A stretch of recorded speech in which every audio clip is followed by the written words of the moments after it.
ಅಧ್ಯಕ್ಷ ಸ್ಥಾನಕ್ಕೆ ಡಿಕೆ ಶಿವಕುಮಾರ್ ಅವರು ರಿಸೈನ್ ಮಾಡಿದ ಬಳಿಕ ಈ ಒಂದು ಸ್ಥಾನದ ಬಗ್ಗೆ ಭಾರಿ ಕುತೂಹಲ ಉಂಟಾಗ್ತಾ ಇದೆ.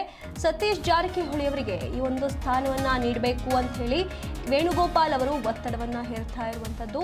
ಸಚಿವ ಸ್ಥಾನದ ಜೊತೆ ಕೆಪಿಸಿಸಿ ಅಧ್ಯಕ್ಷ ಗಿರಿ ಕೂಡ ಬೇಕು ಅನ್ನುವಂತ ಒತ್ತಡವನ್ನ ಹೇರ್ತಿದ್ದಾರೆ.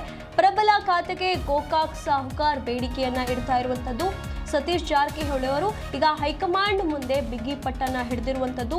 ತಮಗೆ ಸಚಿವ ಸ್ಥಾನದ ಜೊತೆಗೆ ಕೆಪಿಸಿಸಿ ಅಧ್ಯಕ್ಷ ಸ್ಥಾನ ಬೇಕು ಅಂತ ಹೇಳಿ ಒತ್ತಡವನ್ನ ಹೇರ್ತಾ ಇದ್ದಾರೆ. ಹೈಕಮಾಂಡ್ಗೆ ಈ ಒಂದು ಮನವಿಯನ್ನ ಕೂಡ ಮಾಡಲಾಗ್ತಾ ಇದೆ.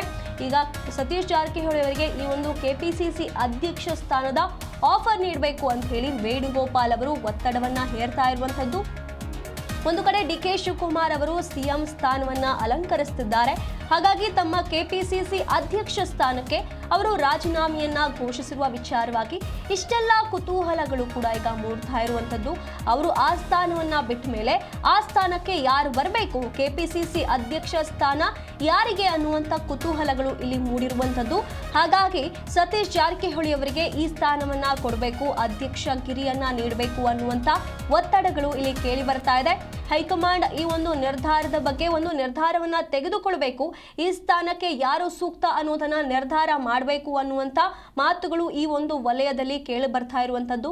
ರಾಜ್ಯ ರಾಜಕಾರಣದಲ್ಲಿ ಇಷ್ಟೆಲ್ಲ 1-2-3 ದಿನಗಳಲ್ಲಿ ಇಷ್ಟೆಲ್ಲ ಬದಲಾವಣೆಗಳು, ಚರ್ಚೆಗಳು ಮತ್ತಷ್ಟು ಜೋರಾಗ್ತಾನೆ ಹೋಗ್ತಾ ಇವೆ.